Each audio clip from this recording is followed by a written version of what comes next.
Saudara Menteri Keuangan Purbaya Yudisadewa menyinggung citra Direktorat Jenderal Bea Cukai yang masih buruk di mata publik. Purbaya bilang instansi itu terancam dibekukan jika tidak berbenah. Usai rapat kerja dengan Komisi 11 DPR RI Kamis kemarin, Purbaya mengaku meminta waktu 1 tahun kepada Presiden Prabowo Subianto untuk memperbaiki Bea Cukai. Jika citra tetap buruk di mata publik, Bea Cukai akan dialihkan ke perusahaan swasta asal Swiss, Société Générale de Surveillance atau SGS, seperti kebijakan pada masa Orde Baru. Nah, saat ini kebijakan atau perbaikan di Ditjen Bea Cukai diupayakan dengan memanfaatkan teknologi untuk menekan penyelewengan. Jadi Bea Cukai saya udah panggil mereka, bukan kita rapat internal ya. Kita bilang, kita diskusikan dengan mereka, saya bilang begini, image Bea Cukai kurang bagus di media, di masyarakat, di pimpinan tertinggi kita. Jadi kita harus perbaiki, yang mana kameranya? Jadi kita harus perbaiki dengan serius. Saya bilang dengan mereka, saya sudah minta waktu ke Presiden 1 tahun untuk nggak diganggu dulu. Saya biarkan saya beri waktu saya untuk memperbaiki Bea Cukai. Karena ancaman serius, kalau kita Bea Cukai nggak bisa memperbaiki kinerjanya dan masyarakat masih nggak puas, Bea Cukai bisa dibukukan diganti dengan SGS. Seperti zaman dulu lagi. Sejauh mana kemudian Bea Cukai akan berbenah setelah diancam Menko Purbaya? Lalu apa dampaknya jika Bea Cukai dibekukan? Dalam diskusi kali ini sudah bergabung bersama kami anggota Komisi 11 DPR RI dari fraksi Partai Nasdem Thorik Majidanur dan Direktur Ekonomi dari Center for Economics and Law Studies atau CELIUS, Nailul Huda. Selamat malam semuanya, apa kabar? Selamat malam, Mas. Terima kasih semuanya sudah bergabung bersama kami malam hari ini. Saya ingat betul karena saya yang berada di DPR kemarin itu, Mas Thorik, dibilang Pak Purbaya meminta kepada Pak Presiden biarkan beri saya waktu untuk memperbaiki Bea Cukai karena ancamannya serius. Deadline 1 tahun. Realistis nggak 1 tahun memperbaiki Bea Cukai menurut Anda? Di masa waktu 1 tahun menurut saya itu juga bukan waktu yang panjang, Mas ya. Artinya 1 tahun itu sangat ketat ya. Tapi itu juga bisa menjadi momentum shock terapi kalau memang targetnya jelas dan terukur. Tentunya kemarin Pak Menkyu juga kita secara terbuka menyampaikan ultimatum 1 tahun kalau tidak ada perbaikan Bea Cukai akan dibekukan dan diganti SGS seperti tahun 80-an kan, Mas. Sebenarnya kalau kita bicara citra sebenarnya dalam waktu 12 bulan itu bisa terlihat, Mas ya. Nanti kita akan lihat bagaimana penurunan drastis laporan pungli dan penipuan yang sekarang sudah cukup banyak ya, Mas ya. Kemudian peningkatan dan konsistensi indeks kepuasan masyarakat. Nanti kita akan bisa lihat di dalam 3 bulan pertama, 6 bulan pertama nanti. Tentunya kami di DPR, di Komisi 11 sebagai mitra Menteri Keuangan akan terus memantau bagaimana perubahan-perubahan di dalam waktu, tidak harus langsung menunggu 1 tahun, tetapi itu akan terlihat di masa 3 bulan, 6 bulan, dan seterusnya, Mas. Kemudian nanti kami juga akan lihat tentang transparansi penindakan oknumnya, karena ini memang ini kembali mencuat semenjak kasus thrifting kemarin, Mas. Jadi transparansi nanti ini perubahan-perubahan juga kita akan kawal betul, karena memang dari sisi kinerja penerimaan juga, kemarin kita lihat basis yang diterima yang dilakukan oleh Bea Cukai juga sudah cukup bagus. Artinya sampai Oktober kemarin, Bea Cukai udah terima sekitar 249,3 triliun. 80,3% dari outlook ya? Betul, Mas. Jadi saya rasa waktu 1 tahun ini kita melihat bagaimana optimisme Pak Menkyu kita yang sudah dirasakan seluruh elemen masyarakat kita. Tentunya saya optimis Pak Menkyu akan bisa memperbaiki di dalam waktu 1 tahun ini, Mas. Kalau kemudian Pak Purbaya bilang karena ancamannya serius, menurut Anda di DPR, masalah kronis dalam tanda kutipnya datang dari SDM-nya atau sistem di Bea Cukainya, Mas? Masalahnya sebetulnya ya dua-duanya lah. Kalau kita berbicara SDM itu sebetulnya ini kombinasi ya, Mas. SDM ini merupakan di situ adalah oknum, ya kan, oknum-oknum yang memang yang bukan menjadi bagian mayoritas. Artinya dari 16.000 pekerja tentu mayoritas pasti tentu akan baik. Kita toleransi melihat baik dari sisi mana? Baiknya kita lihat adalah bagaimana pencapaian-pencapaian sebagai tulang punggung negara. Bea Cukai ini kan sebagai salah satu tulang punggung negara yang bagaimana prestasinya memang sudah tercapai dengan baik sampai dengan Oktober kemarin.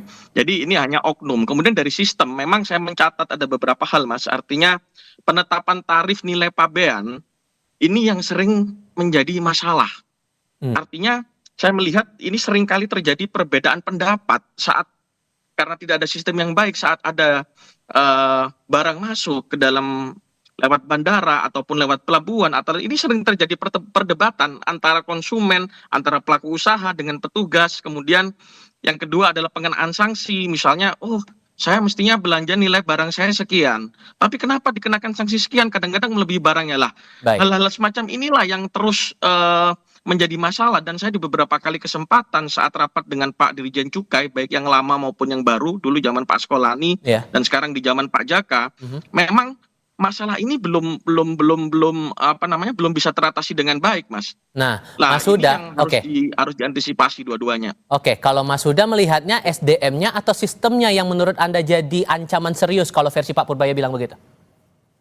Ya, kalau sistem yang baik tentu SDM ketika buruk itu akan bisa diminimalisir, Mas Tifal. Tapi kalau kita lihat sebenarnya ini kan masalah ini kan sudah cukup lama ya. Kita melihat masalah yang ada di Bea Cukai ini sering terjadi tiap tahunnya pasti ada terjadi. Dan kalau kita lihat Mas Tifal, ini kan kalau tadi terkait Mas Sorek menyampaikan terkait dengan thrifting. Kalau kita lihat kemarin juga sebelum rame-rame ini kan Pak Purbaya itu menyampaikan dan mensidak di Surabaya itu terkait dengan temuan under invoicing dan under invoicing ini sudah lama terjadi gitu kan. Dan memang kalau kita lihat data dari yang dilaporkan oleh pihak China misalkan dengan yang dilaporkan oleh pihak kita itu terjadi ada selisih gitu kan.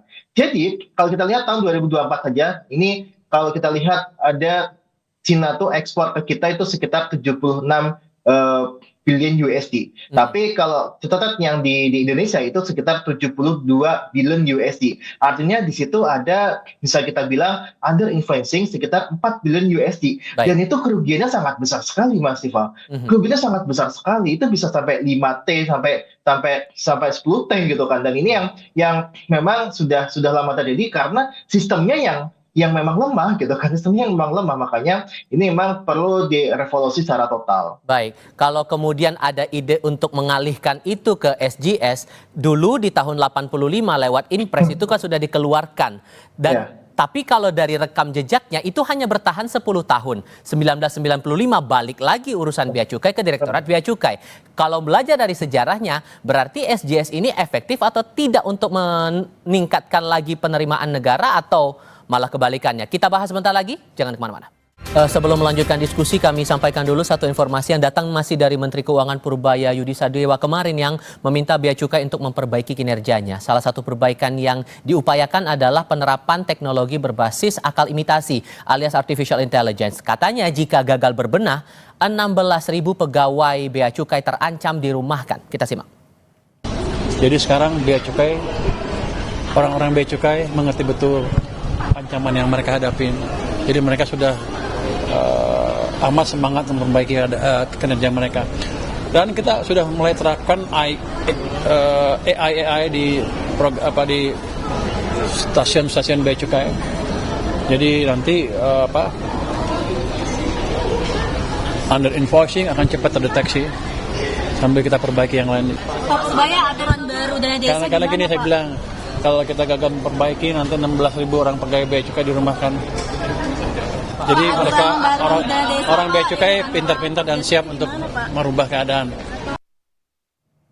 Mas Huda, dari track record kita dulu saat pernah mengalihkan Bea Cukai ke dua lembaga waktu itu, ke PT Surveyor Indonesia dan SGS, ini merujuk lagi dari Inpres nomor 4 tahun 1985, itu kan hanya bertahan 10 tahun. Kemudian 1995 balik lagi urusan kepabeanan ke Direktorat Jenderal Bea Cukai. Sehingga kalau belajar dari sejarahnya Mas Huda, masalah pengalihan ke SGS ini masih jadi solusi atau malah kebalikannya? Kita melihat ketika dialihkan, Mas Tifal, kalau kita lihat ya, dulu kasus Bea Cukai itu juga sangat kronis gitu kan. Ada under influencing, bahkan kalau kita lihat kalau kita ibaratkan ya, Bea Cukai itu adalah ladang basah gitu kan. Sehingga memang diperlukan pihak dari swasta untuk melakukan inspeksi ketika pre-shipment maupun pasca shipment. Jadi itu memang dilakukan oleh pihak swasta. Nah, tapi ini yang kita tawarkan adalah mungkin kita bisa mix di situ, Mas Tifal. Kita bisa mix tetap saja untuk kebijakan terkait dengan tarif, terkait dengan misalkan tadi kebijakan-kebijakan yang sifatnya itu diatur oleh negara, itu tetap diperlukan Dirjen Bea Cukai. Ya, dalam hal ini biayanya gitu ya. Nah, tapi satu sisi untuk yang misalkan teknisnya itu bisa diserahkan ke pihak swasta gitu kan. Dalam hal ini SGS untuk bisa memberikan apa? Memberikan efek kejut bagi pegawai bea cukai ini. Karena kalau kita lihat Festival dengan kemarin adanya under invoicing, kemudian masih ada barang ya, thrifting itu kan sebenarnya kan dilarang gitu kan, tapi masih bisa masuk dan tercatat secara resmi,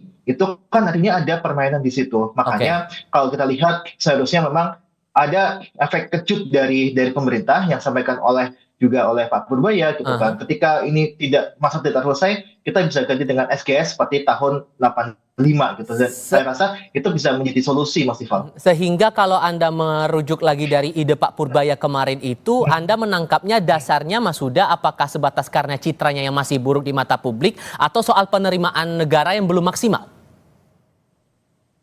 Ya, kalau penerimaan negara, kalau bisa saya lihat ya, itu tadi sampaikan juga sama Mas Torik bahwa secara umum bea cukai tetap positif gitu kan. Tapi kalau kita lihat sebenarnya dari sisi biayanya itu masih bisa ditingkatkan lagi. Tadi seperti saya sampaikan, ketika dari Cina saja kita tuh masih bisa menarik hingga 5 triliun di tahun 2024 ketika tidak terjadi under invoicing tadi.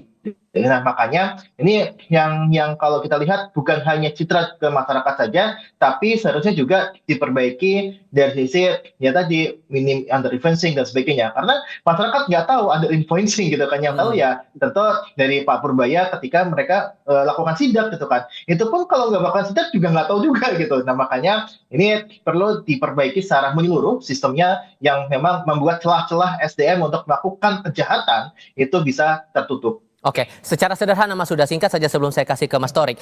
Kalau kemudian tidak ada upaya berbenah dan rencana pengalihan itu terjadi, maka dengan pengalihan itu apakah akan jadi jaminan bahwa bea cukai sistem kepabeanan kita bakal benar-benar bisa berjalan sesuai aturan?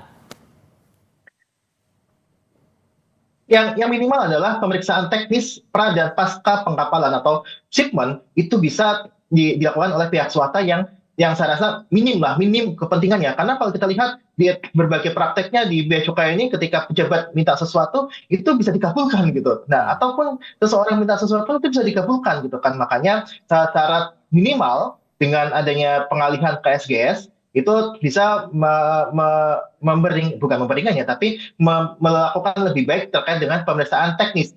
Jangan lupa yang kita sarankan adalah teknisnya saja, bukan secara kebijakan bea cukai secara keseluruhan. Dan ini juga terkait dengan bea saja, tidak terkait dengan cukainya. Oke, Mas Torik, kekhawatirannya dua kalau begitu. Ya. Kalau kemudian dialihkan, ada pihak asing yang kemudian mengatur masalah kepabeanan kita, itu satu. Dan yang kedua, ancaman yang terang-terangan disampaikan Pak Purbaya, 16.000 pegawai bea cukai akan dirumahkan. So, benefit risikonya menurut Anda mana yang paling tinggi, benefitnya atau risikonya?